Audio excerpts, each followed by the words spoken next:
podcast begins for the 1,126th time. Holy cow. From right up here in the beautiful dormer above my garage, where I've spent nearly the last 5 years. Okay? It's basically Anne Frank with a few times leaving, going downstairs. So that's what's up. Thank you so much for being here as part of the show. Let's get into the fat. Yesterday was, I think, a pretty good day for non-fat things.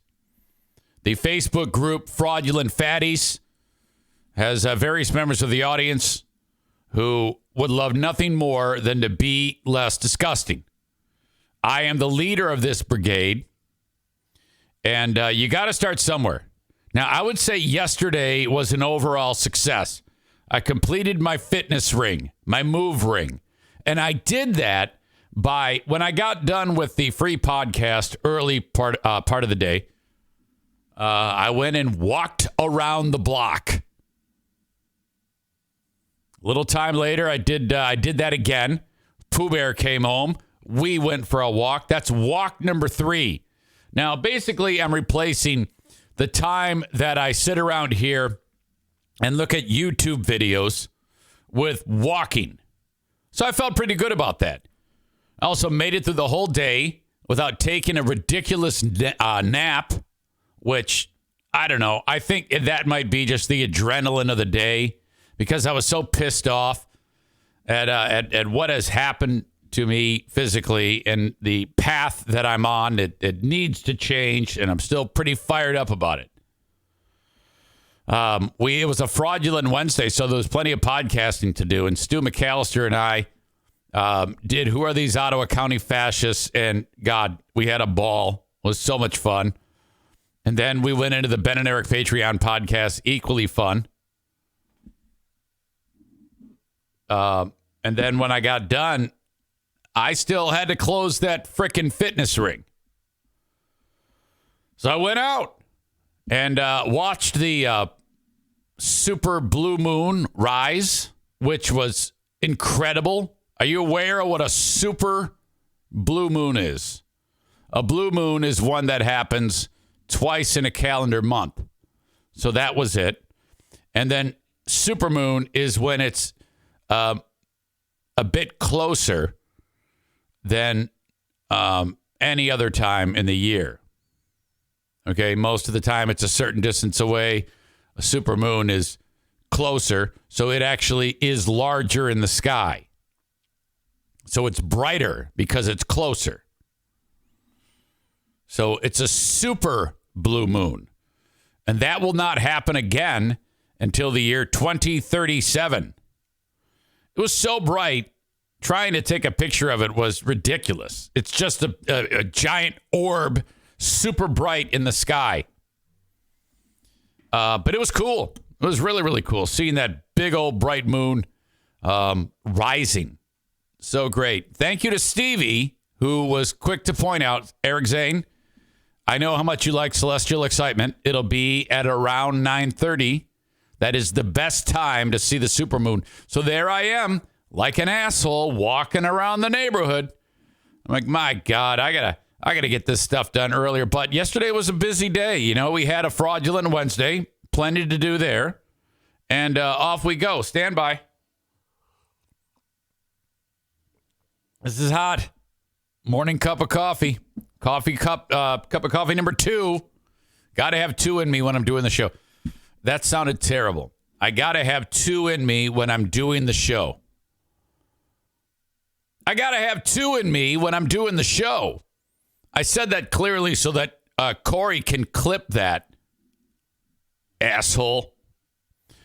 Corey revealing in the chat that our very own Lonely Nick, who's probably watching this right now under a different name, or will listen to it later or watch it later, so that he's not, scoped out here, joined the Eric Zane Show Podcast Discord. Is that right, Corey?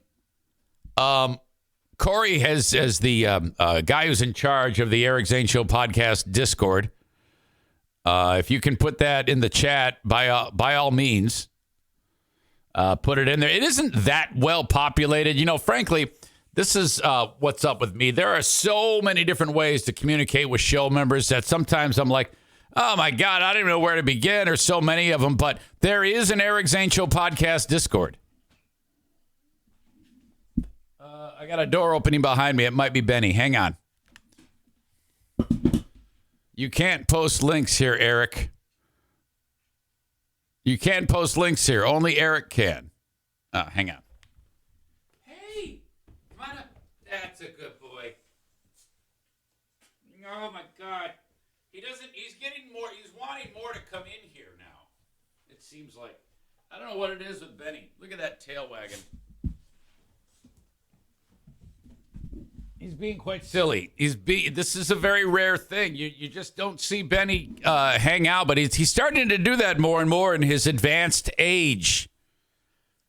All right. Anyway, the Discord. I think I posted in the show notes of the damn thing. But anyway, Nick showing up there. What the hell is that? Aram says, just remove the H from the HTTP. Corey said that Nick just joined, didn't say a word, looked around, then left again. Oh, God. Come on.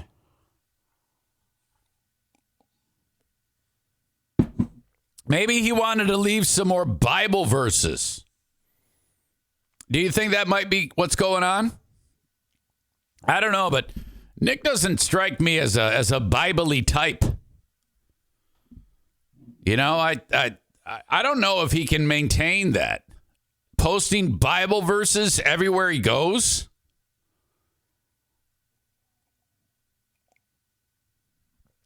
Kenny suggests emailing the link to me, and then I can copy and paste it here.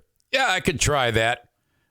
You see, I should know that, but I don't because I just don't participate in it, I've got so much on my plate I've been on it before. It's a place to chat about the show, and Corey does a good job maintaining it when I am able to check it out.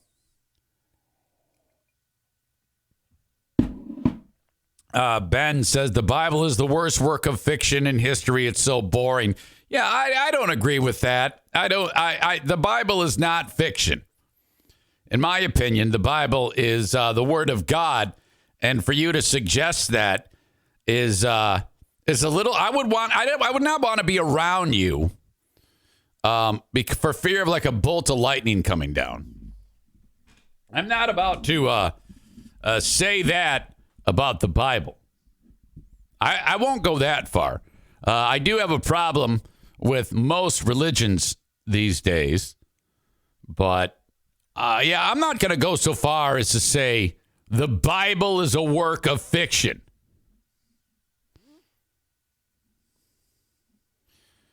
Maureen says that Jamingo just said EZ has him blocked on show chat, so he came to Discord. Unblock him, Eric. What do you mean by Jamingo just said? Is Jamingo doing a show right now? Maybe he said that yesterday. I don't know. I don't fucking know. I don't know who's blocked and unblocked these days. If people get blocked, this is the way I look at being blocked. Oh, he's in the Discord. I got you. If people get blocked, there's usually a reason why people get blocked. Now, I don't remember why I block anybody. Florida man says the Discord just got a lot more racist. Well, this is very important, though, that John is paying attention because it brings me to something that happened yesterday on John's show. So this is actually kind of fun. And you heard John earlier in the week. He said, I love it when Eric talks about me because he calls himself a narcissist. Tyler says, who gives a shit why you blocked him? The most important thing is when did you block him? Of course. Who's got the big black dick? Because I know you want to, Eric. Oh, voice of an angel. You know, I give Andrea credit. I saw on the at the video at the We Hate Eric Zane party. She is, speaking of fraudulent fatties, she is a lot less fat. She looks good. She has put in some time, and her hair has highlights in it. I always thought that Andrea was very pretty. I mean, all kidding aside, I always thought she had a very, very adorable face, cute, very pretty eyes. But she's dumb as fuck. Let's get into the boomer bunker yesterday because Chris showed up yesterday and was talking to these three men. And he asked about doing a combined show, John and Eric. They were covering Mitch McConnell, which I will get into in a bit. And I'll even have Mitch McConnell on a little later on, God willing. Getting a Mountain Dew. All right, so CDM Ham, whatever that is. C. Denham, maybe? C. Denham, whatever his name is. Oh. Bob, or John, your voice, your mic is a lot less loud than that other guy, Kate. There's a problem with audio. He's asking, are you guys still going to do a combined show? And I think he's talking about me and Eric. And the answer to that is no. There's no way Eric and I could do a show together. And I'll tell you why. Because I will not calm down and I will end up getting him canceled. And then, he can't, there's no way he could have me as a guest host because I won't stop.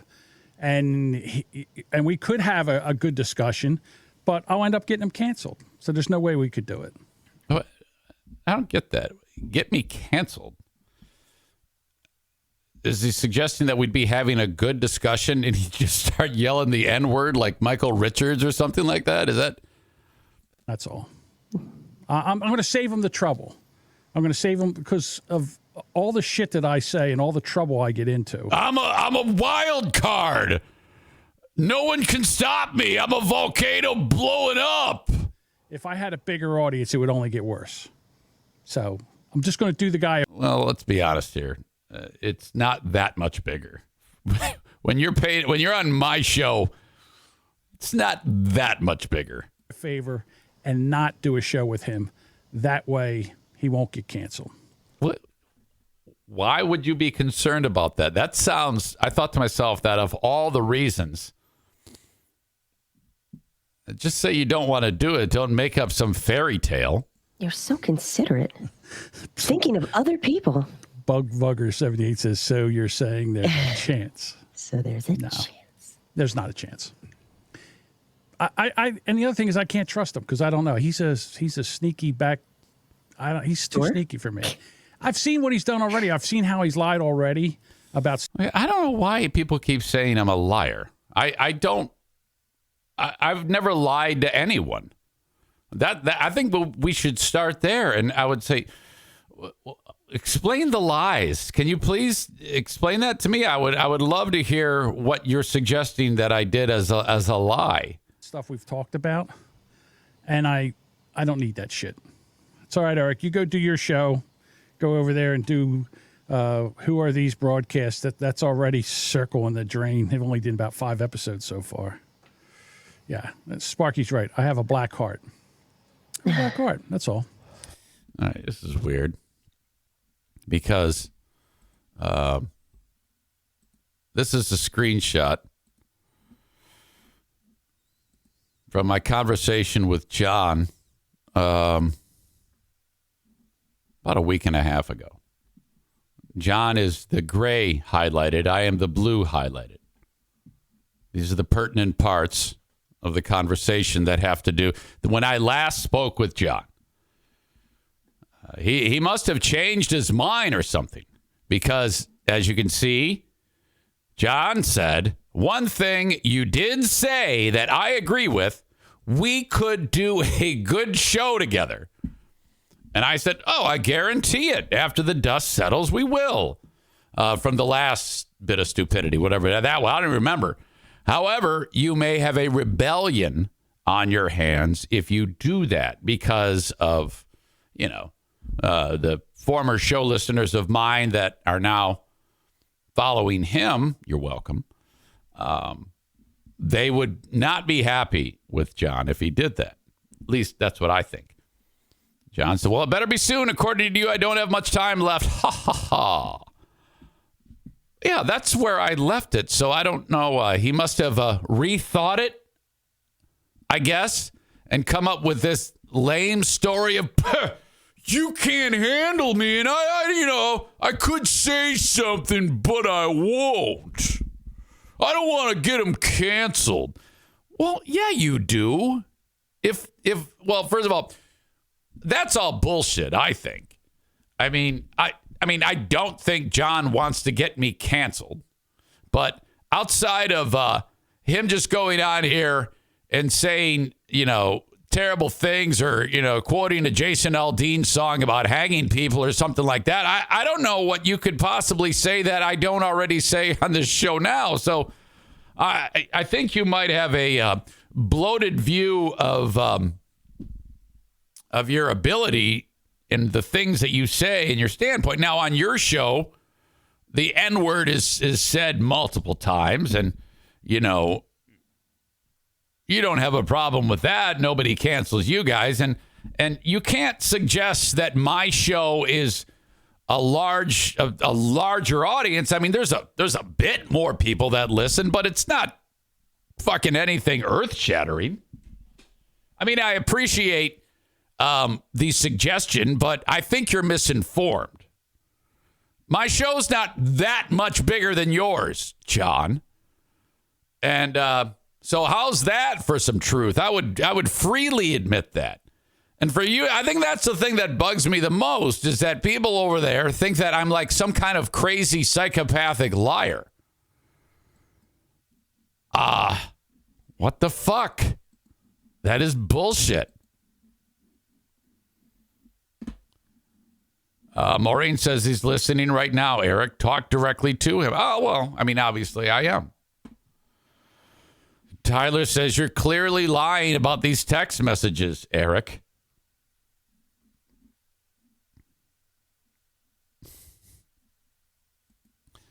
Yeah, I don't get it. And now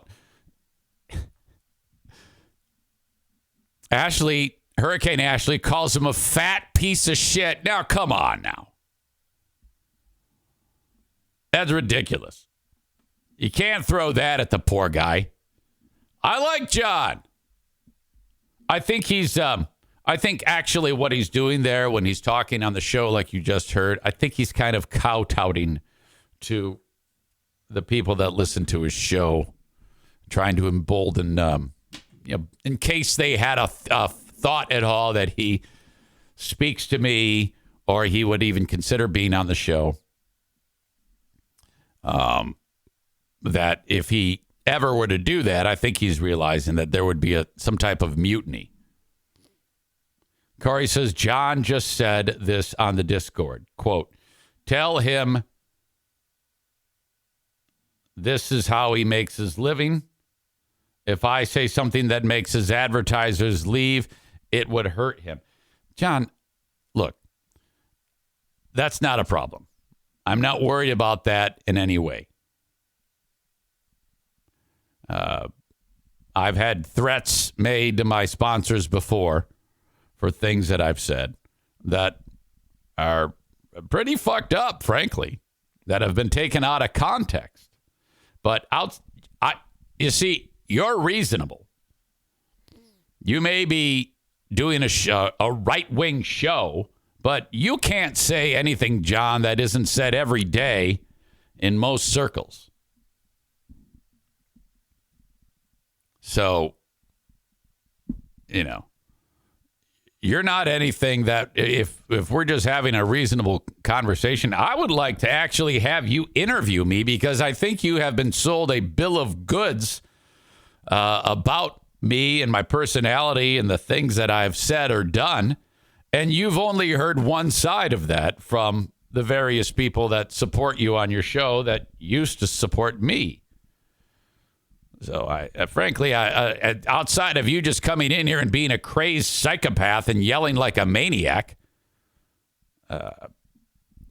which I will give you the benefit of the doubt that I think that I don't think you would do that. So let's stop being silly here and get you on this show. Okay?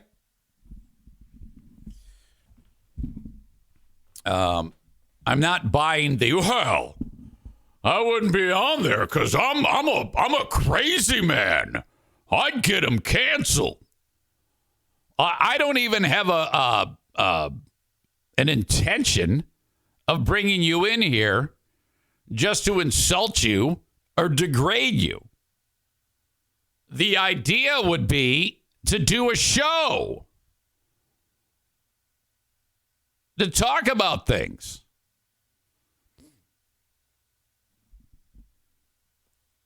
All right.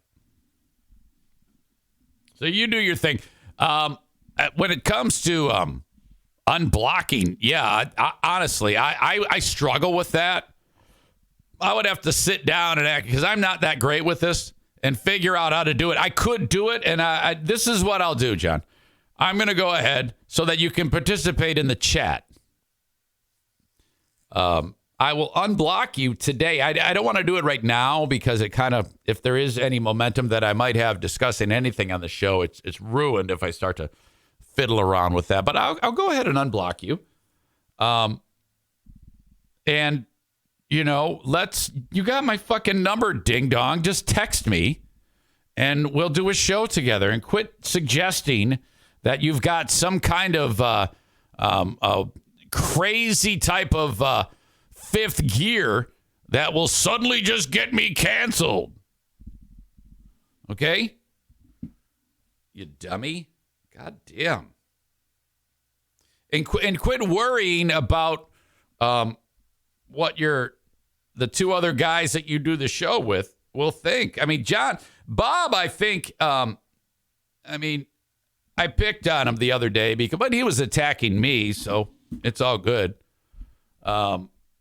He seems to be a little bit more thoughtful, it seems, than I gave him credit for. I don't know about your partner, Paul Creer. I don't even know why you have her on. Why do you do that? Why did you give her that in? You were doing fine without him. If I wanted to see some guy with 55-inch python arms, I would watch WrestleMania. Who says nothing. He's horrible. Anyway. Yesterday around the house here, we had an incident, and this is how this went. I hear the NFK say, "Oh no, Eric, look at this." I wander into the living room, and Darla, I have a house plant that when Diana's brother died, you know how like people send you plants and shit? Well, we kept all those, and we take care of them, and it's kind of like a little slice of Davy, a little piece of Davy, around the house, and that makes the NFK feel good. He misses his brother, and Davy was sweet as peaches, just loved him and still do. But this one plant had needed a little more sunlight, so I put it at this spot where it could get just the right amount of sunlight, and it's been blossoming, fantastic over the years. And Darla decided she wanted to chew on it. So she went ahead, and there's two main stalks coming out of the ground of the soil in the fucking flower pot, and well, she yanked them both out, and so now the root ball and all of the dirt that it pulled out has been dragged out, and this is at a level that's so on the fireplace there's like that concrete area, that little step. That's where the plant was. She's pulled it out now, and it's all the dirt is out on the concrete and on the carpet. It's everywhere. And then she's chewed off all of the fucking leaves. And so the leaves, it looks like, fall in my living room. And he goes, and I come in there and he sees it and we're both looking at it. And she's just looking at us. She's got dirt on her face, as potting soil. And then the NFK goes, boo hiss, which is something that they have said forever in this household. Boo hiss. He goes, boo hiss. That was Davy's plan. Fuck. So I'm waiting for him to give her the middle finger. And I go, oh, my God. I go, holy shit. I go, all right, I can fix it. My dad's got an ultimate set of tools. Name the movie. Name the movie. So of 2 stalks, one is completely barren of leaves. The other one is untouched. I pick up the root ball. I pick everything up. And I trim the stem from the one that has no leaves. That will recover. Very healthy plant. I rearrange the soil, make space for the root ball, put it all in, compress, water, everything. And then I put it in a different spot. I don't want the same thing to happen again. I set it down. No, I didn't water it. I did not water it. I put it all back together and set it down. And now I'm going to go get a water with some Miracle Grow in it. That just is fucking, it really works. That shit. If you put just a little bit of Miracle Grow and add it to the water, it's fantastic. And so I get that, and then I go walking back in there a minute and a half later, and she's done it again. She got up high on the couch, and now she's like, this is a great toy. I love this toy because you yank it out and shit goes everywhere. And I'm like, you've got to be kidding me. She has pulled it fucking out again. So that was it, you know. I smacked her on top of the head, and she got so upset. Her ears were down. She knew she fucked up. So then I was so pissed off, and I put her into her kennel, and she was just crushed. She was so bummed out.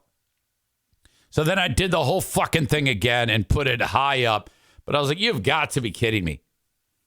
Holy shit. It was a horrible incident. Look, when I started the show, I didn't plan on talking about the Boomabunka right away. But when I saw that John was actually engaging audience members in the Discord, welcome, by the way. And I'll definitely unblock you. I can't believe you said that yesterday. What? I mean, we had such a nice conversation, and then you tell me that you won't do a show with me. Ladies and gentlemen, E-Rock is in the chat. Good morning, sir. New episode available Friday at 10 a.m. E-Rock from Compound Media, one of the sweetest people on the planet. He's given me such great advice. There will be a new Eric Zane Show on Compound Friday, tomorrow at 10 a.m. In 2 years' time. That is my 13th show. So I'm averaging basically one every 2 months. What a terrible track record. Thank you for the opportunity to have my show on there. I appreciate that, E-Rock. So, in fact, Compound Media is a fantastic deal. You just pay like $6.95, and not only do you get the crown jewel of the network, that would be Anthony Cumia, but a number of other shows that are there. So thanks for the opportunity to do that show on there. Anthony is Anthony's one of the funniest people you will ever see or hear on the planet. And by the way, E-Rock, I heard your take on Mike Calta, the guy in Tampa who fucking Bubba's wife set up or whatever the fuck, or Bubba's girlfriend.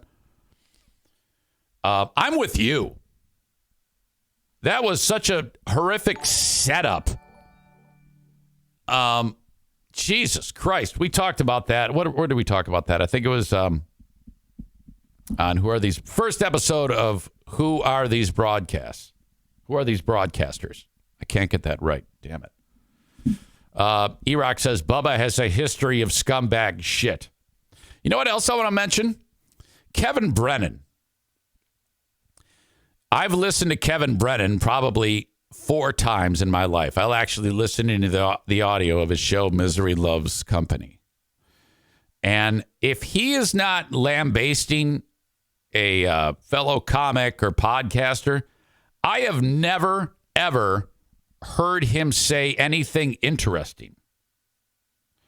And the thing about because he was just destroying Bob Levy, because him and Bob got in some type of fight.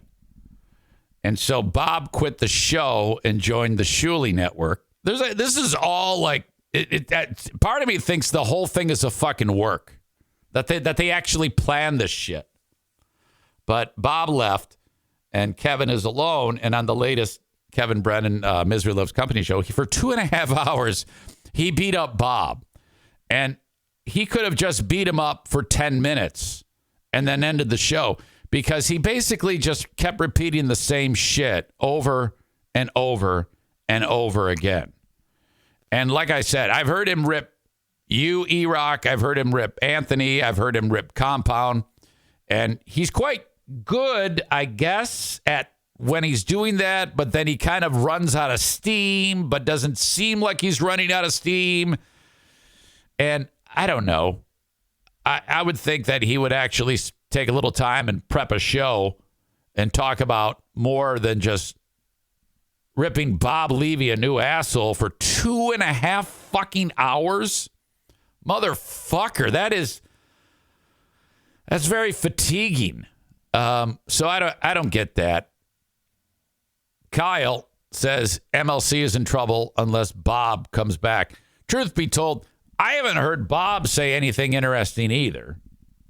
He seems like a very passive type. Maybe there's talent there. I'm not sure, but he didn't say a whole lot. Kyle says KB is a fucking idiot.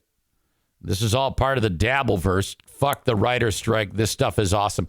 Yeah, maybe there is. Maybe they're all crazy like foxes. Carl just had a moment on with Stuttering John that was fucking ridiculously funny. I normally don't like to do this, but I kind of want to do it and take the time to find it. Let's see. Where did I see it? I saw someone posted it on the Who Are These Podcasts subreddit. Okay. There was a bet between Carl and Stuttering John. John said that he got Opie. I'm sorry. John said that he got O.J. Simpson to sign a knife. Carl said, you never did that. And then they got into an argument, and John said, I'll bet you $100. I'll get proof. And, all right, yeah, that's it. Let's do it. And I don't think that, he was able to produce it, but Carl said, okay, look, I want you to prove that this happened, and I'll give you $100. And those were the terms of the bet. Well, John started saying, yep, I won the bet. I won the bet. This is that audio. Who are these podcasts? WATP. John was on, and Carl was able to get in on John's show.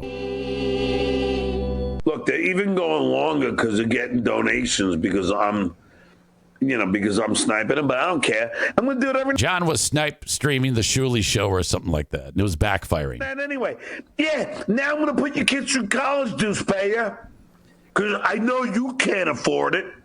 John's intoxicated. Yeah, you can't leave. Here comes, Give me I don't know, feel. Hey, Carla. What is happening? Stuttering John, how you doing tonight, buddy? First of all, Why don't you just pay me $100? Because the bet was, and these were your terms, not mine, you had to produce a tape that proved that you asked OJ to sign. No, you also asked for proof. Yes, correct. You said proof or a video. Right. I said proof or a video. You supplied neither. I like how Carl says what he says, and then John says the same thing. Carl says, yeah. Or Carl's like, yeah, you're supposed to provide a video. John goes, yeah, I was supposed to provide a proof. You've had hearsay. Really? Proof? John, how is that Me? proof? Richie Wilson said you did it. How is that proof, dummy? Because he shot a dummy. He was there. My friend, who was also there, said you didn't ask him that. Oh, really? Who? Yeah. His name is Bill. Do you know Bill? Okay. He was also there. He was in Manhattan, right? So you're saying Doug Goodstein and Richie Wilson lied? Doug Goodstein wasn't even there. Doug Goodstein. John, what do you mean? He was the executive producer. He was the one that wasn't there. Remember when Scott the engineer? But he remembers. By the way, John's embarrassing himself because he is so intoxicated, and Carl is very sharp and pissed off. Scott, hold on, John. Scott the engineer left. He remembers it. Scott the engineer left money on a car after a gig, and then drove off and lost the money. You said you were there. Scott the engineer goes, "You weren't there. That wasn't you. You forget these things, John. You think you did things you didn't do."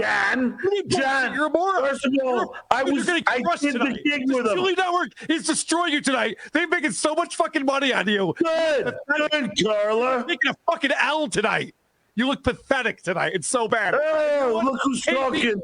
KB looks bad tonight, too, because he's the one who encouraged you to do this. And he's making a lot of money for Shuli and the Shuli Network. You guys fucking hey, Snaggletooth, pay the money. Why? You didn't produce any evidence. There's no proof. So me, Doug, and fucking Richie is not the evidence. Yeah, of course not. That's hearsay. That's the definition of hearsay, dummy. We all work. You were going to produce a tape. You said you were going to produce a tape. I need proof. Where's the proof? No. If it happened, hold on. Let me ask you this, John. No. Hold on, Redface. It was either the tape or the proof. And you are okay. Where is it? Me, Richie, and Doug. You don't think that? You think we all somehow didn't remember, and Richie shot it, and somehow he doesn't remember it, but yet he said it to me when I was on stage at fucking. I think Doug. Where I did a whole fucking weekend, dumb fuck. When you said I only did one night. Now you're changing. I owe Suzanne. Thank you $5. John, you look like Puerto Rican Charles Manson. Good, thank you. Hey, Carl Hamburger. Fuck off. Fuck yourself. Thank you. Very nice. The other guy, I don't know who the other idiot is. It's John's friend. Says, hey, Carl Hamburger. And Carl tells him to fuck off and go fuck himself. Well, you just said I owed him money when I don't. You heard the original bet. Said you owed for $100 Go fuck yourself, dude. John owes me $100. Dude, you know what? bullshit. I'm not complaining about it. I'm not even out there complaining about it because I don't need the money. Unlike you, you cheap, poor motherfucker. Oh, I'm cheap and poor. Wow, you're real fired up. Are you drinking tonight? Tyler says, does John always sound like he's having a stroke? John drinks a lot, and he's drank so much that he's slurring his words here. Wow. I don't have to ask you the same question because I know the answer. And I know about you, too. Oh no. What are you going to expose me? General, on a scale from 0 to drunk, how drunk are you? I'm not drunk at all. I'm not drunk at all. John, Shirley so much out of you. John, Shirley, right, Carla? Right? Oh. I have never heard Carl this fired up, and I love Carl. Now he's going to just, this is his template for comedy. Abacab, thanks $5. My friends, Jeff said Carl. John keeps reading things. These are called super chats. This is how these people. That's how these people make money. They go on YouTube, and then people how like on Twitch you have those bits. People throw you money and shit like that. That's how they make their money. They, it's almost like every show is like a telethon. Kill Nicole and Ron. Okay, please. There you go. See, this is the evidence that you provided to me. hearsay. Oh, You're a guy who wants to get off the phone with you. You call up a guy who just wants to get off the phone. Okay. Can I do the So thing? you're whole Dave. Really? I actually thought you guys were joking, man. Like the There's fact that no this proof. fucking nerd yelled at me like No that is proof. hilarious. Like I thought you guys were playing around. To be honest. No, the proof is You're Richard trolling, Wilson John. shot it. You're trolling, John. Oh, look at his face. No, I'm not. No. What's Definitely the- not. What do you mean? what's my I love end John. He's game? great. I Dude, don't love everyone John. trolls We're John. John doesn't have a friend in this world. Oh, well, Damn it. He is I texted Carl about that and I go, my God, you said he doesn't have a friend in the world. And he said, do you think that was too mean? I go, I do not. It was hilarious. I also especially like when you end a sentence with dummy. Hilarious in its simplicity. Carl says, plus he's dumb, so it makes sense. I said years ago that my favorite Carl is frustrated, angry Carl. That is so fucking funny to me when you start to lose your shit. God damn. This is I'm not involved in any of this. Okay, this is called the Dabbleverse. There's a reason why it's called that. I don't want to get into it now because as soon as you start to unpack all this shit, you have to unpack more. All right? And then you spend like 15 minutes explaining what the fuck is going on. That was Stuttering John and Carl from Who Are These Podcasts fighting with each other. So this is an entire saga between Kevin Brennan, Chad Zumach, Bob Levy, Carl, Stuttering John, Cardiff Electric. It's all parts. It's a terrific drama. Shuley, Kyle is in on it, and I don't pay attention to it because first of all, I don't have any fucking time. What I do pick up, it's through like osmosis. I'm hearing it like second or third hand. But occasionally I do check it out like I did here. And it is quite a dramatically fun time. Now, doing the show, the regular show, Who Are These Broadcasters with Carl and Christian Blatt, eventually I will probably find myself in the crosshairs because I'm exposed to more people. Like Kenny says, I barely have time to keep up with this show and the Patreon. That's how I feel. I barely have time to keep up with any of that shit because I'm doing those things. But, all right. I don't know how the fuck I got into all this.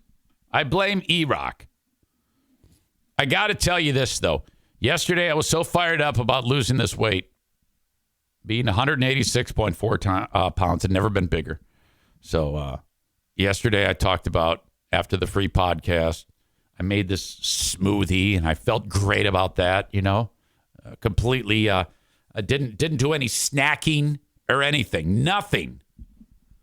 I kept taking my little walks. All right. Goal set, goal met.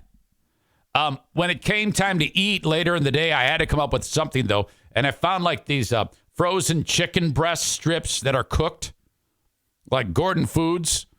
And I put a bunch of them in a frying pan. And then I needed some vegetables to go with it.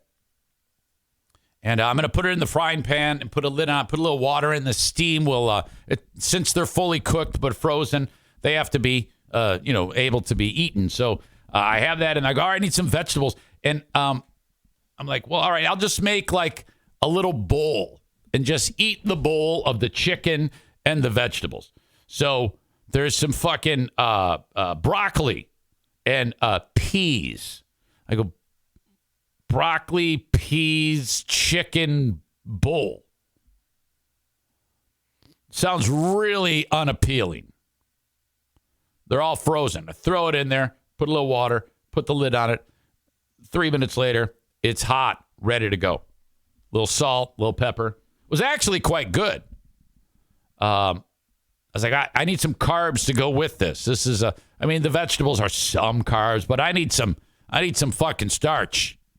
So I grabbed like a tortilla and I put like some of the food. I like ripped the tortilla, put some of the food in the tortilla, and then wrapped it up. And I was like, boy, this actually isn't bad. It's like a little fucking healthy burrito, you know? So then later in the day, I want to make the same thing. So I actually laid out the burrito and put all of what is in the frying pan into the burrito, as opposed to having it in front of me and just taking a little bit of the burrito, wrapping it, and popping it in my mouth. I'm going to make a full-on chicken, broccoli, peas burrito. Problem. There's still plenty of moisture on all of these food bits.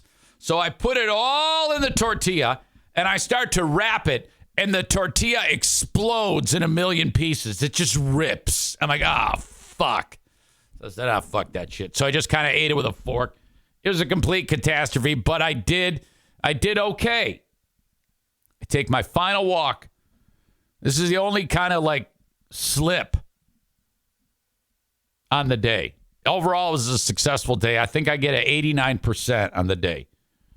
I got done. It's 9:30. I'm hungry. I remember what Byers told me. He goes, okay, if you're going to eat a bunch of carbs, eat some protein with it, Eric. If you're going to eat a bunch of crackers, eat some cheese. I go, all right, yeah, I can handle that. I like I'll eat some crackers and some cheese. So I get that shit out. And then I got like the summer sausage. I go, I'll have a little fucking mini Super Bowl party here with like my own personal hors d'oeuvre tray. I got my club crackers. I got my cheese. I got my summer sausage. I slicey. I'm making these little sandwiches. Like, well, this is great. It satiates me. And I'll just have a few of these and I'll go to bed. As I'm eating, I look up and there's this terrifically unopened box of Raisin Bran Crunch. Have you ever had Raisin Bran Crunch? Okay, this is a game changer. I don't even know why anybody would buy regular Raisin Bran, because the second any milk gets in there, the bran becomes like shit. You know, it's wet, soggy, and stupid. Raisin Bran Crunch doesn't get like that.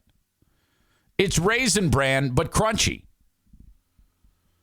So I ate half a box of that, and then that was it. Then I went to bed. So that I would have given myself 100% on the day, but I pretty much obliterated about 400 calories worth of Raisin Bran Crunch. And my attitude was like, I want to eat. That was not healthy. That was like Amanda yesterday deciding to bypass the Meyer breakfast sandwich and stick to the Jimmy Dean sausage sandwich she had at home. That's why we are fraudulent fatties, and will always be fraudulent fatties. We'll try again today. Thank you. Amanda says, fuck you. I only had 1,800 calories yesterday.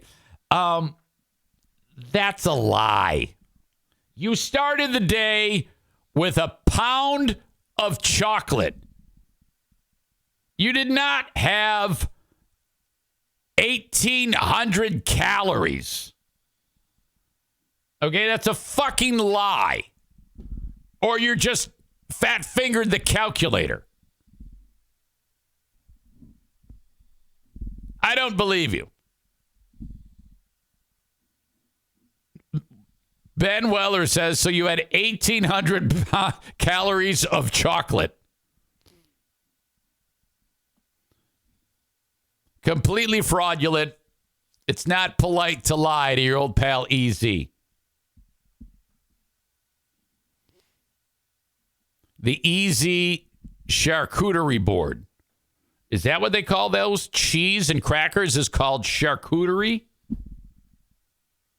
How about just cheese and crackers?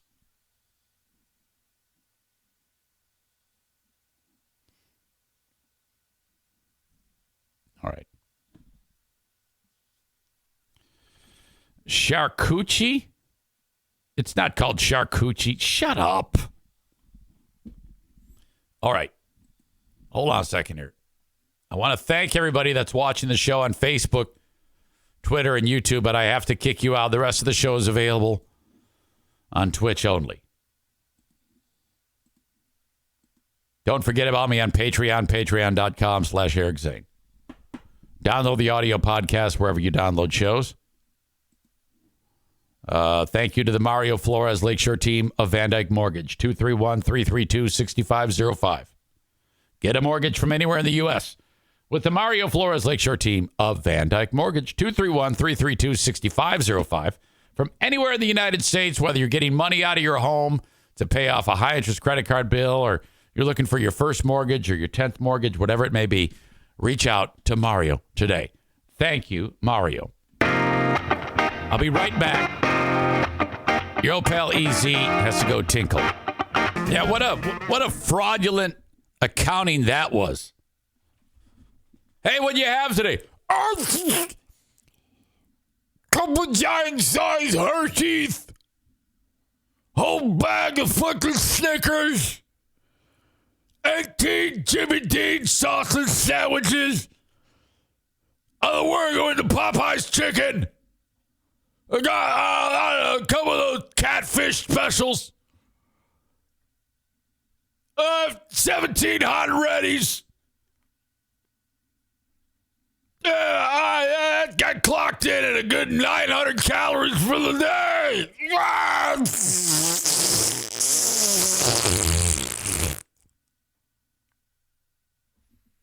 No more lies. Ryan says, this isn't good. No one listened to my marketing advice. Fraudulent Fatties is apparently some super long name. Well, I don't remember. Who gives a shit? Amanda says, I'm not lying. I will post my whatever in the group. Yeah. Yeah. That doesn't mean it happened. I can write shit down that and fudge the numbers too. You got to go out and move. All right? You got to put on your tightest outfit, okay? And then walk around the neighborhood in Howard City or wherever it is that you that you live. She says, okay, this is actually working very well for me. Thank you. I'm not lying, but you guys chewing me out like this makes me want to prove that I'm not lying. So fuck you all. Yeah, you got to go out and move today. I don't want to see you the next time bringing your personal fan with you. She's got a layer of insulation that's like 1 foot thick. And if she gets so warm because she has a layer of insulation, she has to take a personal fan with her. That's not normal. You got to get out and move. And then you won't have to use the personal fan. Maureen with a lie. My starting weight is 120 pounds. Yeah, if we're going to have any success at this, we can't be lying to each other like Amanda is. Opens the day with a pound of chocolate and Jimmy Dean sausage sandwiches, and then tries to tell us she took in 18. That's 1,800 calories per bite. You lying whore.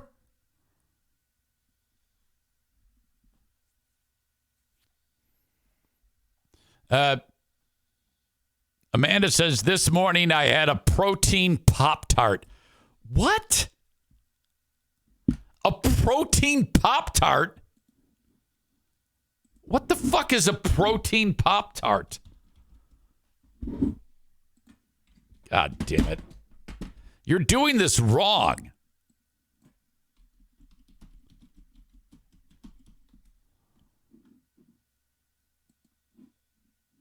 A protein Pop-Tart. 20 grams of protein, 4 grams of sugar, 4 grams net carbs. Is this what you had? This thing? I don't know, man. To me, that's like, first of all, that probably tastes like fuck. But, I mean, if you like it, you like it. But to me, that's the type of thing that after you eat one of those shitty things, that you might want to actually freak out and have the real thing. It seems to me like you're always trying to beat the system with your diet Jimmy Deans and your diet Pop-Tarts. I can't, as a fraudulent fatty, I can't support this endeavor with you buying all this fucking fad food. Can you actually just eat some food instead of this wacky shit? So in 2 mornings, you've had a pound of chocolate, a bunch of Jimmy Dean's sausage sandwiches, and Pop-Tarts. And you claim to be leading the charge in the Fraudulent Fatties Fat Fuck Facebook group. Ryan says it's like going to McDonald's and ordering a Big Mac, but making a diet with a Diet Coke. Kenny says you don't cook. Really, Amanda? Cooking is not hard to do. You are going to fail in Fraudulent Fatties if you don't prepare your own food. You see, this is all you're creating at this point. Excuses. I don't cook. Yeah, it was chocolate. Yeah, well, instead of the Meyer sausage sandwich, I'm going to really take the dieting step of eating Jimmy Dean's. Maureen says, I believe in you, Amanda. Oh, I don't. No, you can't believe in her. She's going to be twice as big in a month. Twice as big. And ladies and gentlemen, get a load of this. She's already the first person in history to defeat bariatric surgery. Her stomach is the size of my ball sack. And she is still, the doc said, we can't explain it. It's a mystery. We don't know how she did it. It's incredible. She's managed to defeat science. You said you wanted me to beat you up.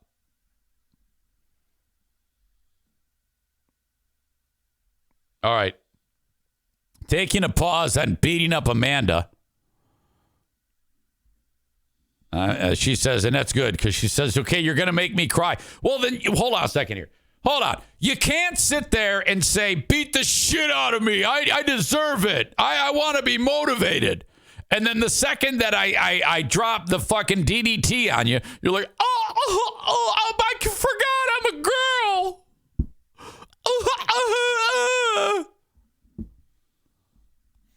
Oh, okay. No more jokes about the bariatric surgery part. All right, that didn't happen.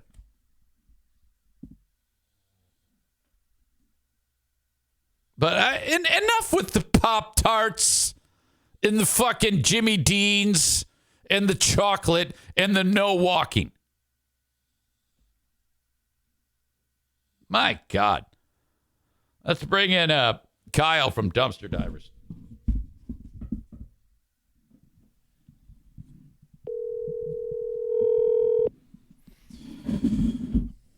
Eric Zane. Yo, Kyle. Hello, sir. Good morning to you. Good morning to you, dude. You keeping it between the lines?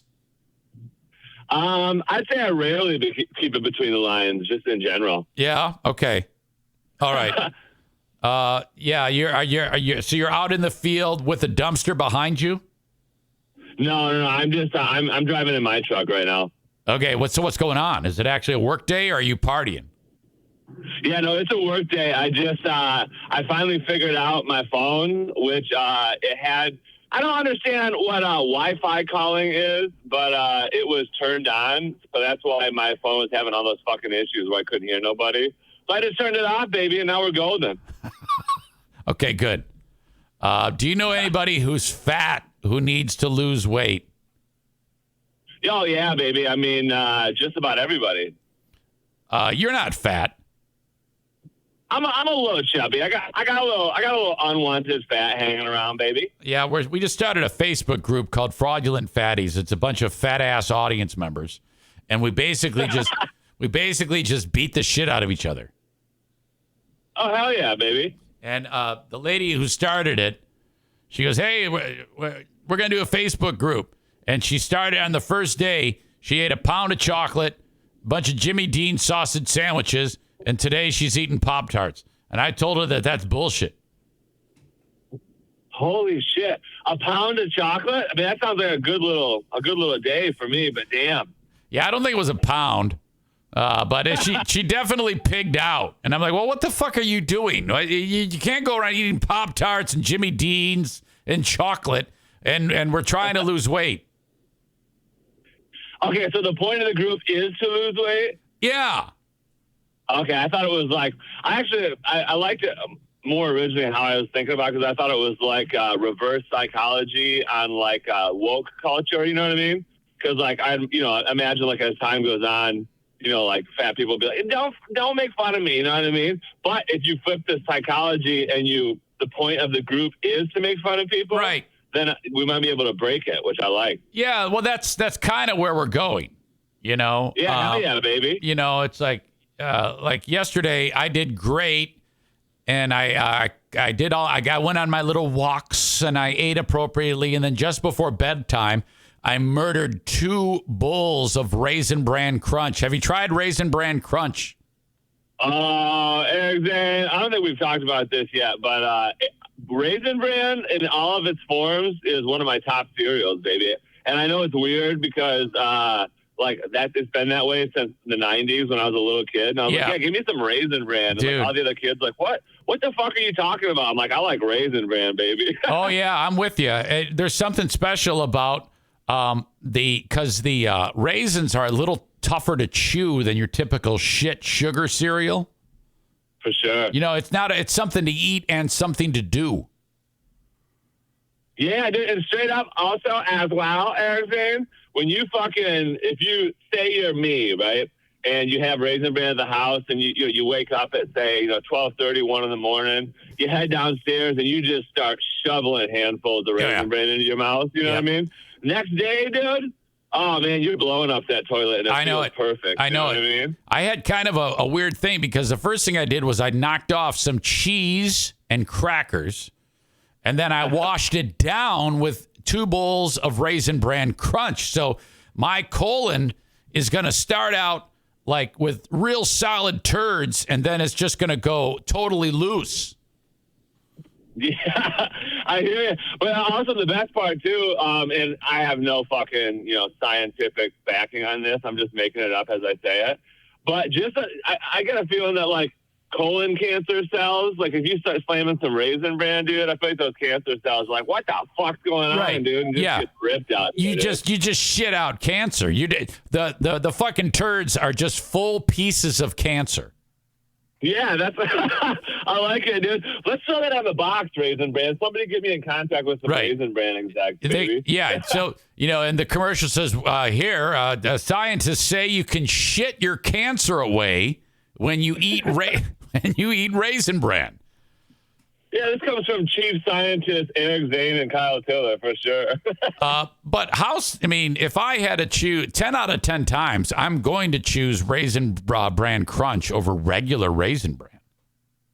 Yeah, I get the crunch. Yeah, it's a bit more edgy. I like them both. I'll say 51-49, but I'm going towards the original. I like the original, baby. I was talking about this earlier that the regular Raisin Bran, they fucking gets soggy the second you start into it, Yeah, but you know what I mean? It gives you the experience, you know what I mean? Like, it's not just the same the whole time you're eating it. You're like, okay, I gotta put a little gas on this pedal, you know what I mean? Yeah. I gotta eat it before it gets too soggy. But if it does get soggy, at least I'm getting a little bit of a different taste profile, baby. Yeah, okay. Well, that's it. We have exhausted the Raisin Bran / fat talk. I've been taking these. Yesterday, I took a bunch of little walks, like, oh, I got to go for a walk. And I'm kind of like, I've turned into this old fuck walking around the neighborhood. And, and I'm wearing like shorts with white socks and Crocs. And they see me and all the young families go, oh, there's that cute old man. And they think that I'm like a lost Alzheimer's patient. It's ridiculous. And I'm trying to like pet all the neighborhood dogs and shit. It's really getting bad. I'm aging. And I noticed that everyone in the neighborhood is younger than me. All these young moms and dads. And when I went to my fantasy football draft here in the neighborhood, it was all young 30-somethings. All these young moms and dads with young kids. And here comes this old grizzled fuck who doesn't know shit about this to kind of like pollute the attractiveness pool. Well, let me ask you this, Eric Zane. If it's just a bunch of young people in your neighborhood, then you get real close to this one transition point, which I found older people will hit this point where when they're on their walks in the neighborhood, they go from being all nice and waving and shit, and then they'll hit this point. They're like, I ain't waving at fucking nobody, dude. I ain't talking to nobody. I'm just going to have a scowl on my face as I walk. Have you reached that point, or are you still waving to people? No, because my neighbor around the corner is at that point, and he's such an asshole. Everybody hates this guy. And I am not that type of guy. He's a total dick. And he's the type of guy who has nothing to do with his day because he's so fucking old. So he actually waxes his fucking lawnmower and shit like that. And oh, my God, dude. This guy's such a dick that my sweet neighbor that's 3 doors down, they got a special needs kid. And the kid sometimes kind of wanders away. No big deal. And kid was just walking around and went 2 doors down in front of Dickhead's house. Dickhead knows who the kid is and knows where she lives. But you know what the fucking asshole does? He calls the cops. He called the fucking cops. And the cops bring the kid home. And then the mom's like, what? Why are you here? And why is my daughter with you? Well, we had a complaint. She was wandering around on the neighbor's property. It's like, you motherfucker. And so now everybody hates this fucking dick. And he says hi to me from time to time, and I just ignore him. I'm like, fuck you, you old fuck. Fuck off and die. Man, dude, that is intense, I will say. That's, I mean, like, you got to wonder, sometimes, like, when you bump into, like, when you're not expecting it and you bump into one of those old people who are just like that and it's all pithy and stuff, it like really throws you for a loop because I feel like you're just kind of like, okay, I'm expecting this old person to be pretty jolly. Right, and when they're not jolly, dude, you're like, what the fuck's going on? It's like scary kind of. Right. And then I have to be careful because anything more than hello when you're an old fuck, you're a creep. Because I was in the front yard sweeping up I was doing some work, and I was sweeping the driveway. And my next door neighbor, she's like 20, and she's like washing her car. And I go, hey, how you doing, so-and-so? And then that's it. No more talking. If you do any more talking, anything more than that, they're going to hate your guts. You just got to shut up. Oh, yeah. You got to know your role. This is a young person's world. You got to stay out of these fuckers' way. They're going to think that you want to like sniff their ass or something. I know. Yeah. You know what I was just thinking is I'm just imagining, this is funny to me, but I'm just imagining you like walking around the neighborhood and, and your little walks and everyone's like looking out and you like you said, they're like, oh, there's that cute little old guy. But then like one of your neighbors is like, yeah, you know what? I listened to his show and he actually said one time that he might be interested in sucking a dude's dick. So let's stay away from that old guy. I often wonder. I mean, I have no idea who's listening to this. I don't. Right. It's such it's the same thing as on the radio. You just never know. But this is so much worse because I'm talking about eating ass and all sorts of shit. Tell everybody the text that I sent you getting ready for today's show. Oh, hell yeah. Let's take a look here, Eric Zane. It's usually something really graphic. Yeah. And actually, this is probably the best one you sent me in terms of graphic, because you said it and I laughed, and then I started picturing what you were talking about, and I immediately was like, oh, could you fucking imagine? So here we go, audience. He goes, Eric Zane says, yo, period. Thursday is period blood sandwich Thursday. You down? Which I was like, yeah, hell yeah. And then I started thinking about, I'm like, oh, dude, can you imagine, like, if you had two fucking just luxurious pieces of wheat bread, just fluffy, just fucking ready to go, and then you on that sandwich is just irony, period blood, dude. Just fucking chunky. Some of it's a little runny, but some of it's chunky, dude. Oh, no, dude. Yeah, I know. It's instead of strawberries, it's flecked with ute meat. Yeah, like, you know, like when you get the actually we should call it period blood preserves. Right. You know, when you get fucking jelly preserves yes, those things are fucking the best, but they got the chunks in them, baby. In the ad for it, in the advertisement, it's new period blood spread. now with are you sick of putting period blood on your sandwiches and it's getting too soggy too quick? Well, guess what? We've got period blood bread, baby. It's extra durable. And don't forget about period spread with extra sluiced off ute meat. So good, dude. Okay. Ashley says, you mean you don't remember what you sent him? No, I remember what I sent him. It's just more fun to hear Kyle say it to me from his end. Yeah, man. It's so funny. Like, I feel like on my deathbed, like, you know, you got like great or who was ever there, like chit-chatting with you or whatever. And like, they're just asking you about your life and some memories. And like, I feel like over the course of time, these Thursday texts will become like core memories in my life. Yes. And I'll be like 89 years old. Like, I got no mind left. I'm tripping balls on meds. And I'm like, hey, Julie, to like, and I'm like, yeah, you ever heard of period blood Thursday? What the fuck are you talking about? Ashley, I got you. That's literally not what I said. He's making you stupid with him. I see what you mean.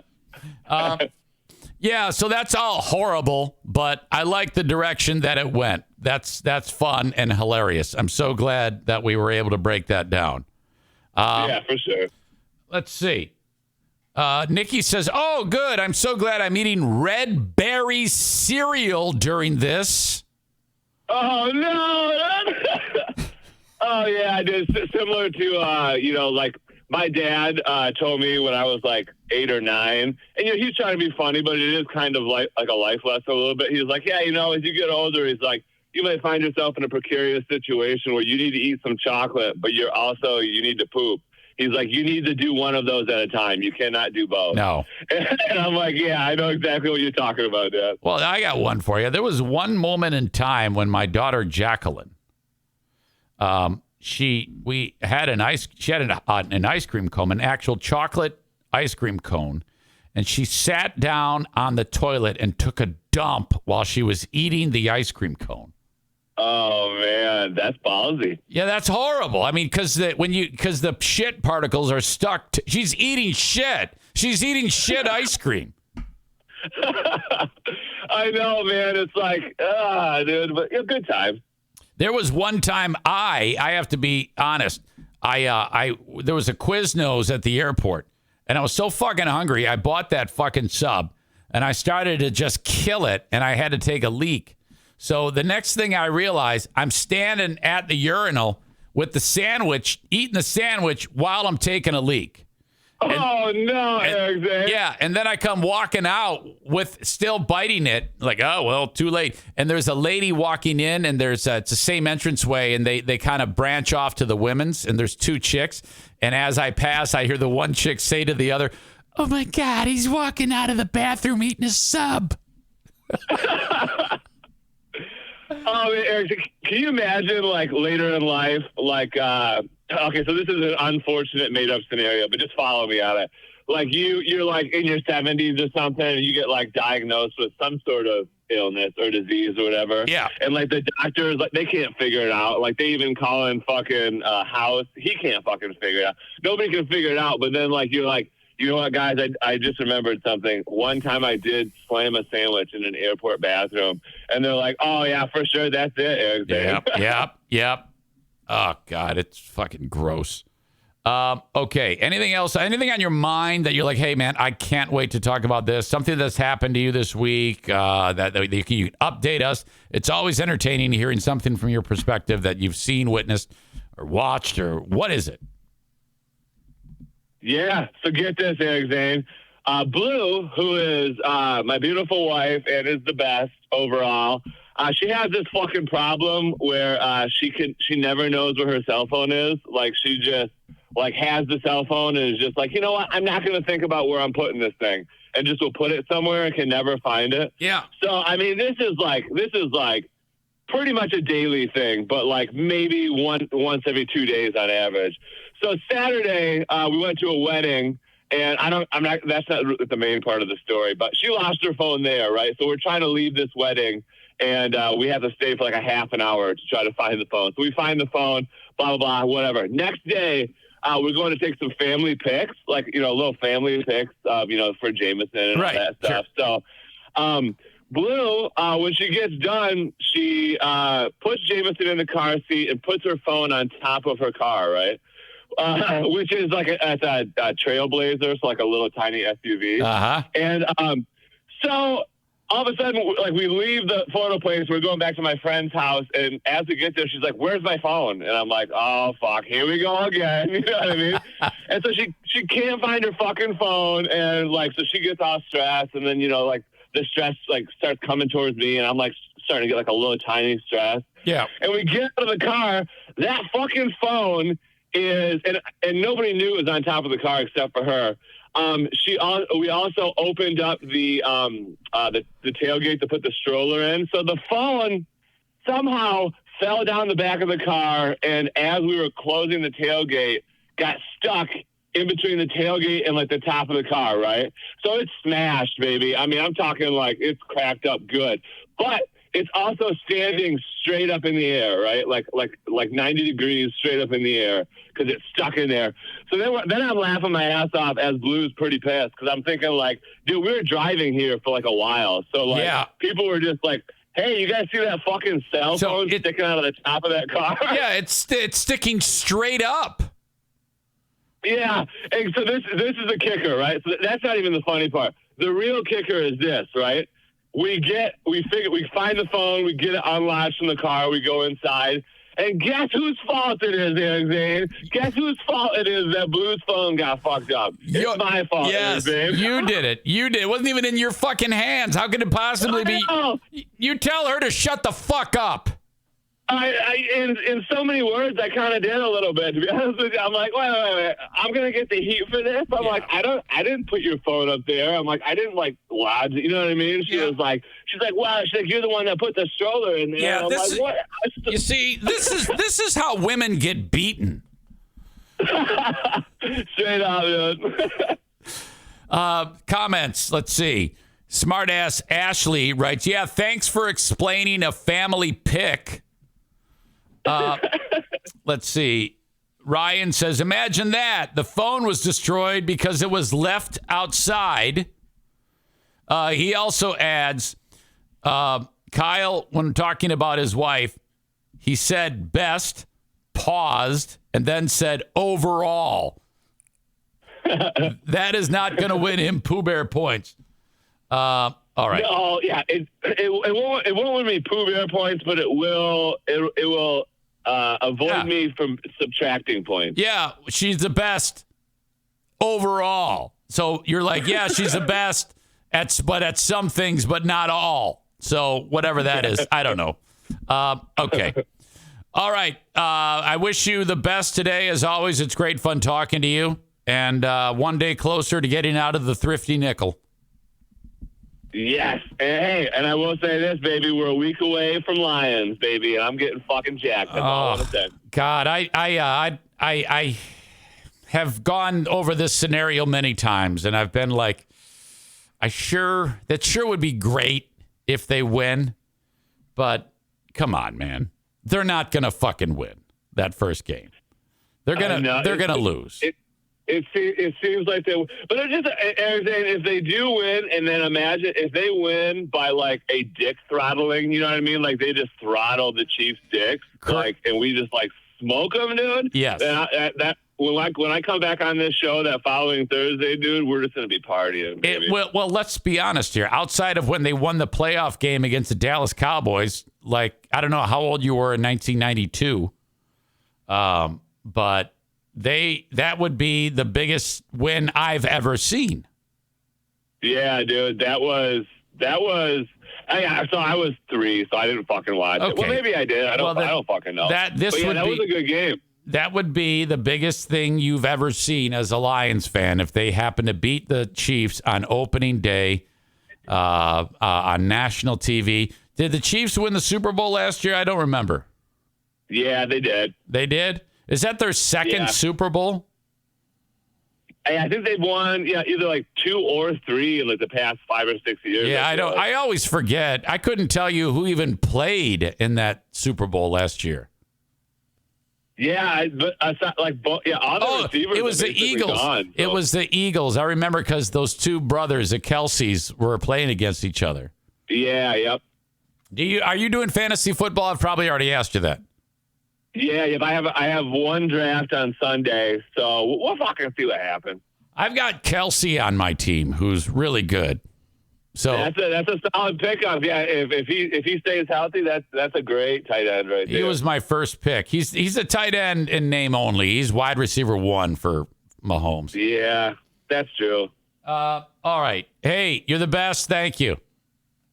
All right, love you guys. Deuces. Yeah, man. See ya. There you go. That is a Kyle from Dumpster Divers. Always great fun. Ben Weller says, I hate how the Lions are popular now. People are like, I'm a Lions fan. And I'm like, shut up. And then he writes, the ride or dies are fans. Yeah, but I don't know. I mean, who cares? I mean, when you're that bad for that long. Excuse me. Aram, not a fan of hearing about anything fantasy football. You realize that in the scope of that conversation, that was probably like 30 seconds of it. Do you realize that? And there you are, just voicing your displeasure. Most just go, whatever. They'll be done talking about it in a minute, half a minute. And then there you are. Bitching away. Just can't sit still. The amount of time it took you to write that is about as long as that we were talking about it. Excuse us. Hey, ladies and gentlemen, there's something Aram doesn't like. So he's going to go ahead and tell us, hey, this is what I don't like. Well, just because of that, we're going to talk for the rest of the show about slaughtering deer. Okay? I love that hunters kill deer. It thins the herd. It keeps the deer from chronic wasting disease, things like that. It gives these hillbillies something to do out in the wild instead of going to the Capitol and acting like assholes and driving around town with their fuck Joe Biden flags. Everything about hunting is great. Okay? And they taste good, Kenny says. I love eating venison. In fact, because of Aram, I'm going to go buy a bunch of steak and just throw them away today. My point is, try to keep up, is that there are things on the Eric Zane Show podcast. Rarely is it something that everyone wants to talk about. The only time you ever get something that everyone actually wants to talk about is when something catastrophic happens or something amazing happens. Like the two things I can think of. If aliens come down from to visit planet Earth, and I talk about that, everyone will want to hear about that. Everyone will want my thoughts on it, or maybe I'll play a video. because it's aliens or baby Jesus or Buddha or Allah or whatever the fuck comes down and says, hey, everybody, I'm here. Let's be nice to each other. Or if there's a massive disaster or a terrorist attack. I mean, on 9/11, if someone is talking about, trimming their dog's claws or nails on 9/11, you're not going to be interested. You only want the host to talk about 9/11. My point is, there's nothing that can be talked about that everyone finds interesting. So your only job as a listener, when you realize that it's something that doesn't interest you, is to shut the fuck up. Oh, I don't like that you're talking about something that doesn't interest me. Fuck you. Holy shit. You realize now that because you did that, I mean, maybe there's some method to your madness. Not talking about fantasy football. I'm talking about you and how you're single-handedly vaulting your way up to asshole of the day nomination status. You have passed Amanda and her lies about yesterday's food consumption. I'm so happy. I have no idea. I'm behind this. Chris says for that, well, currently, I can't think of anything else that I've talked about today that is, you had Darla destroying the plant. She could be the asshole today. Jamingo for that horse shit that he threw out on the air yesterday. I don't want to go on Eric's show because they get him canceled. I'm doing him a solid. Please, no favors. And I think you have a rather elaborate view of yourself and what you're capable of. Come on now. All right. Thank you to A&E Heating and Cooling. Joe Martinez is fantastic. Him and his crew over at A&E Heating and Cooling. 616-516-8579. If you want Joe's expertise in and around West Michigan to get your AC repaired or your furnace repaired, as summer winds up, it won't be long until your furnace is on regularly. Before you start that, it's very important that you get that thing tuned. Joe will charge you $79. Most charge $99 to get that up and running. He doesn't really make any money on that. It's just a typical service call and his time. The point is, he wants you to know that you have a guy, okay? So that if something goes wrong, and one day it will, you will be able to quickly get on the schedule with A&E Heating and Cooling. And if you ever need a new furnace at your residence, excuse me, or a new AC, Joe can get you all hooked up with that. 231-332-6505. Let's get into Glitch McConnell. Glitch McConnell is fantastic. It was Stevie who referred to him as Glitch McConnell. Corey, what the fuck is wrong with you? Can he do us all a favor and just die already? I mean, give me a fucking break.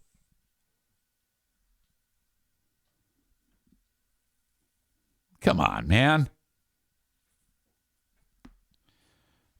He follows that up with Mitch McConnell would be better off if he was in the ground.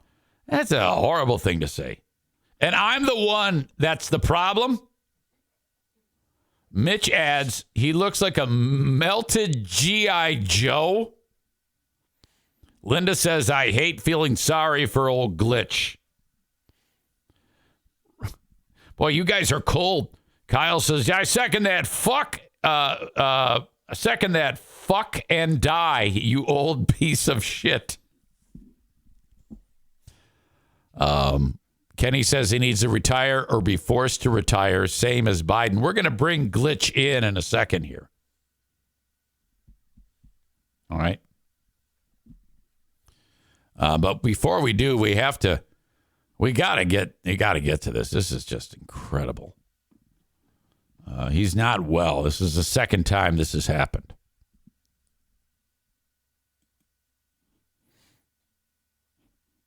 Audio check, video check. Senator Glitch McConnell. Okay. Senator, you're up for taking questions. Election in 3 short years. What are your thoughts on it? Senator, you're up for re-election in 3 short years. What are your thoughts on that? I'm sorry, I had a hard time hearing you. That's okay. Sorry, I had a hard time hearing you. What are your thoughts on running for re-election in 2026? What are my thoughts about what? Running for re-election in 2026. Okay, so he's having a hard time hearing. He's got the question now. Now he's going to make a noise, and then that's it. That's it.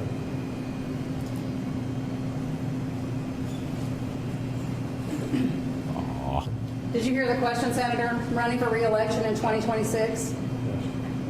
He says yes. All right, I'm sorry, you all. We're going to need a minute. Senator. Thank you. Okay, so that's a Secret Service guy.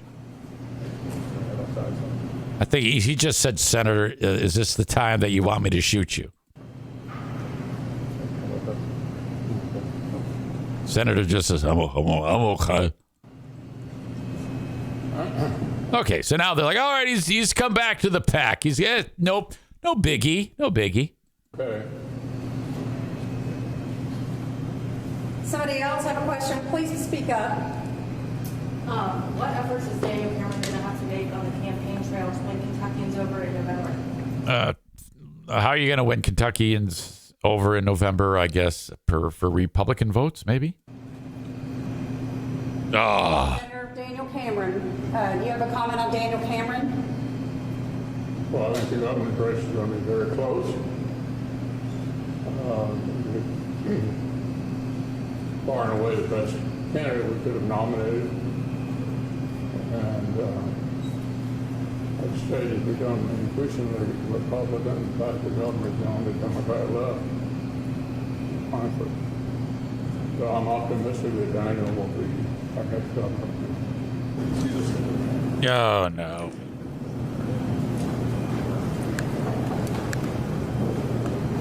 This is so fucked up. Holy shit. Lester Holt. There is, of course, other news we're following. In fact, let's turn to another alarming moment today for Senator Mitch McConnell, the top Senate Republican appearing to freeze for several seconds at an event in Kentucky. Here's Ryan Nobles. Tonight, another health scare for one of the most powerful members of Congress. Did you hear the question, Senator? Top Senate Republican Mitch McConnell. I want him to, when she creeps up, if he's having that moment, it's not out of the question. He just goes total glitch and says, I want to eat some pussy or something like that, Responsive. Now that I've got my fingers crossed for. I love eating pussy. More than 30 seconds after being asked a question about his plans to run for re-election. All right, I'm sorry, you all. We're going to need a minute. The episode coming after... I think she's kind of hot. The 81-year-old gave a 20-minute speech to a group in Covington, Kentucky, without issue. String of... It's the second time in 2 months that McConnell has froze during a press conference. In July, he was led away after staring blankly for more than 20 seconds. When he was asked about it afterwards, he joked about President Biden stumbling during an event. Well, the president called to check on me. I told him I got a sandbag. McConnell missed more than a month of work after falling and suffering a concussion in March. Today, President Biden offered McConnell his support. We have disagreements politically, but he's a good friend, and so I'm going to try to get in touch with him. McConnell makes Biden look like a spring chicken. I mean, my God. And Biden should step down. It's elder abuse that Biden is in office. It's so criminal to have Mitch McConnell there. Senate Republicans have been supportive of McConnell staying in his leadership position. Tonight, his spokesperson saying that he was feeling lightheaded during that press conference. He's expected to see a doctor before his next event. All right. I'm sure he's fine now. See if we can't get him on here. We had great success the first time we did it. I think we were up at Fear Bunker North. Was that when I was able to bring him in the first time? Let's see if we can make this happen. Good morning. This is Leader McConnell. Hello, is this Senator McConnell? Yeah, this is Leader McConnell. Oh, sir, this is Eric. Yeah. This is Eric Zane. I spoke with you a couple of weeks ago.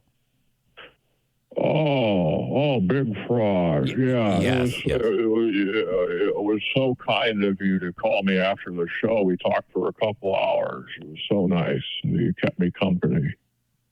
A couple of, I don't think it was a couple of hours. You called me after. You just don't want to admit it to your friends because you're a fraud. But you're a very kind and gentle soul. Sir, I obviously you've been talking to former President Trump. I never comment on the president. No. Of course not. So never. This is now the second time, sir. Sir?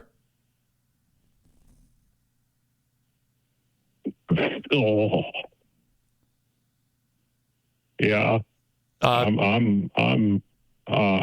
Sir, several seconds have passed. You made a noise and then you kind of just stopped talking. Are you okay? Yeah, of course. Okay. What is you? I can't hear you. Sir, should I speak louder? Can you speak? Yeah. Okay. I was going to say. That's what I'll do. Maybe you could speak into the receiver or something, you know? Yeah, okay. How is this? Can you hear me a little better now? Yeah. Okay. No, I can't. Can you talk into it? Yes. Okay. I'm extra close now, and I'm yelling at the top of my lungs.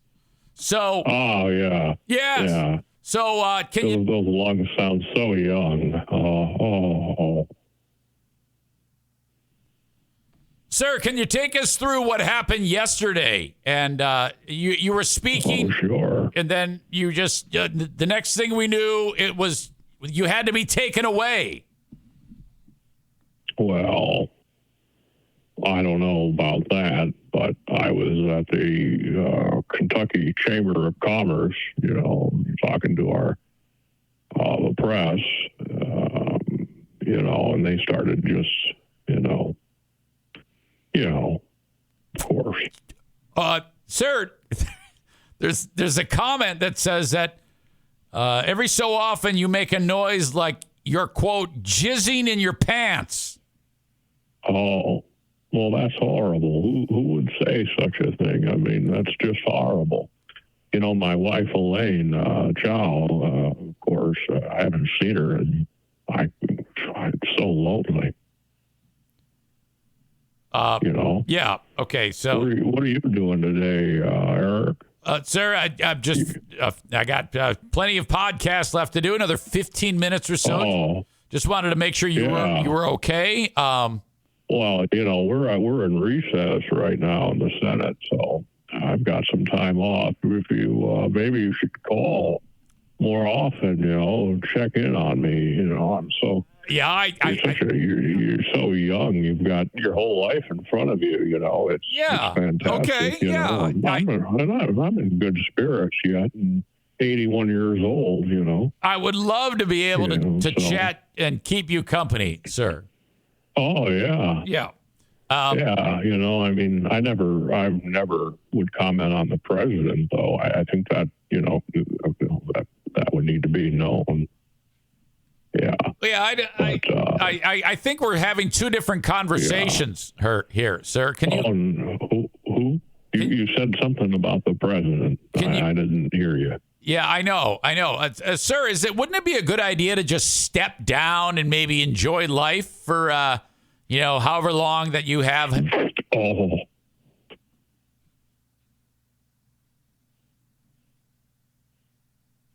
Sir? Sir?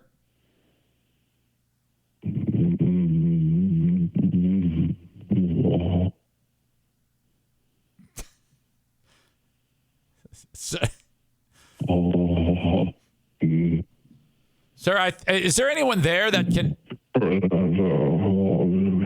Wednesday or the Capitol building and take a good friend of mine over there and, all that stuff. Sir, thank you. I appreciate it. Is there anyone there that might be able to help you right now? You want me to go to hell? No. Why would you say that, Big Fraud Zane? No. I wanted to see if anyone was there that can actually help you. Oh, no, I haven't got the time. Sir, I wish I had the time, but I haven't got it. I will watch. I think is back at the Senate chambers. Okay. I in my office there. I'm on recess right now. I think I told you that. Yep. We're You're very sharp. next week. Sir, I look. I feel bad. Very sharp. I feel bad for even bothering you, and I want you to enjoy the rest of the day, sir. Oh, you're never a bother. I appreciate you and your young lungs. I wish I had more time to, talk to you. Maybe we go to the Kentucky Derby or something. Okay. You and I, we get some nachos and Kentucky Derby and. All right, sir. You seem like a fraud, so you probably would know which horse to bet on. That's another great joke, sir. That's all good. I appreciate you, and I need more body parts. If I'm going to do another 300 years in the Senate. So it's kind of like that movie. What's a Jordan Peele movie? It's like when he takes all the black people become white people. I would never black people. I don't know why you would do that. I can't hear what you're saying, but I thought it was a racial slur or something. I can't believe you'd do that. I mean, I'm a minority leader. Sir, horrible. Are you a racist? No, sir. Sir, I got to let you go. This has gone on long enough. You're gonna let me what? No, I gotta. Can't touch me like that. That's absurd. I gotta hang up, sir. Well, no, I want to talk to you more about the Kentucky Derby. I think you and I might have an opportunity at the Derby to talk with our fellow constituents about the upcoming election. Sir, I think you need a break. All kinds of. No, I can't. Elaine Shaw's my wife, and she doesn't even check in on me anymore. I don't even know where she is. Sir, this is terribly sad. I appreciate you so much, but I'm going to let you go. Oh, well, there's other things to do in Kentucky. We had the fried chicken. I just hung up on him. I had to hang up on him. Holy shit. Okay. Senator, you're up for election in 3 short years. Oh. What are your thoughts on it? I'm sorry, I had a hard time hearing you. That's okay. What are your thoughts on running for re-election in 2026? What are my thoughts about what? Running for re-election in 2026. I think he did much better with us than he did with the press. Oh, man.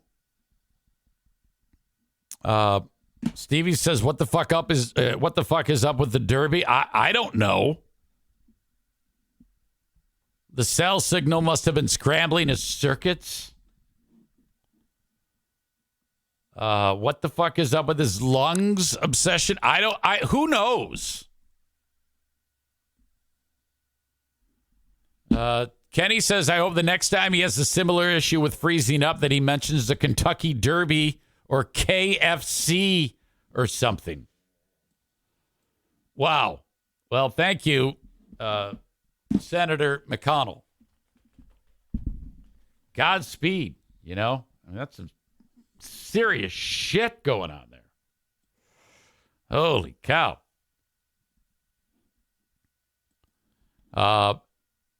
As we wind this down, thank you to Irvine's Auto Repair, Grand Rapids Hybrid and EV, 616-532-6600.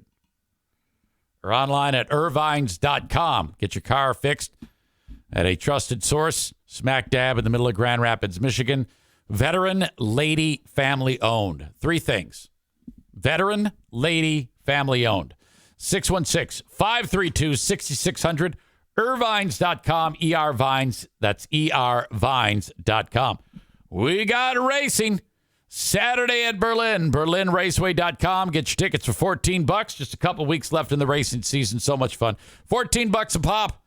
You can get in for free in the parking lot. Parking is free is what I meant to say. And if you have a kid that's 15 or under 15, I should say, they get in free. Bring a cooler with all your snacks. It's a great time always at Berlin Raceway, now in year 2 of supporting the Eric Zane Show podcast. You can advertise with me. Reach out, Eric at EricZaneShow.com on the Shore Liners Striping inbox.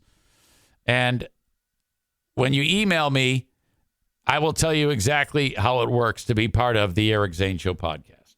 Quite simple.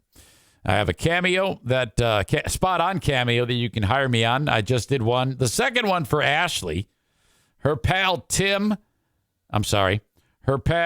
Jake, pals Jake and Gabby are getting married. And, it was kind of marriage advice with Pooh Bear and myself giving marriage advice on behalf of Ashley and Tim for Jake and Gabby. That's what we do on Cameo. Cameo.com/Eric Zane. Want any t-shirts? Get them at EricZaneShow.com. And, of course, the Patreon. Patreon.com/Eric Zane. All right. Stevie says Irvine's is car repair / dog wash. Kenny adds, bring your dog in for free baths. Irvine's, where the bathroom smells like wet puppy. Thanks to Hurricane Ashley. Yesterday, the TC Paintball asshole of the day was your old pal, EZ.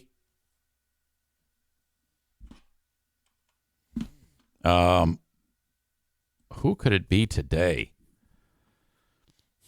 I just don't believe that Glitch McConnell I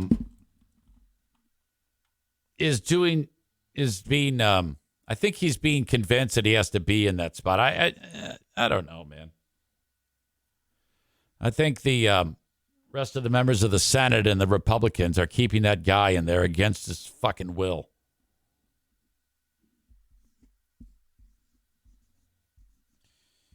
Well, unfortunately, though, and he's watching right now because he loves the show. I don't blame him. It's a great show. John Jamingo is your asshole of the day for that nonsense about, I can't come on Eric's show because I'll get him canceled. What a crock of shit. You know, I won't stop. I'll just get on there and call everybody an N-word. Come on, man. You're better than that. Give me that bullshit. Besides, did you just change your mind? It's ridiculous. You and I had a nice conversation.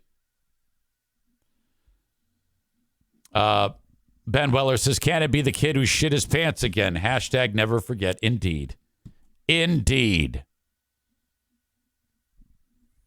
More lesbian activity between Amy and Ashley. Though they have male significant others, the attraction between the two was palpable. When we were at the Mexican restaurant, Stevie was in between them.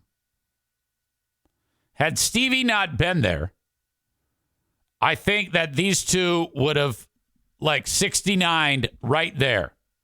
I'm pretty sure that would have happened. And I mean, I don't know. I don't care about anybody's personal preferences, but Amy says Stevie's a cutie too. Oh, all right. So we could have had a 3-chick daisy chain at the fucking Mexican restaurant. You see, that's why I love this group of audience members so much better than the last group of audience members that I used to hang out with, the group formerly known as Zaniacs, because they're all so disgusting, no one would ever want to see them doing a 69. At least the audience we have now is attractive. These are attractive, sweet people. Everybody at that table there was absolutely attractive. Stunning. All right. That's going to do it, folks. I'm so appreciative of you. Thank you for putting up with me. Ryan says, even me? Oh, yeah. Absolutely. Folks, I appreciate you, and I will talk to you down the road. Amy says, Maureen, we would have hit on you and Linda, too. Yeah, but you had to leave. All right, folks, have a good one. Talk to you on the Patreon.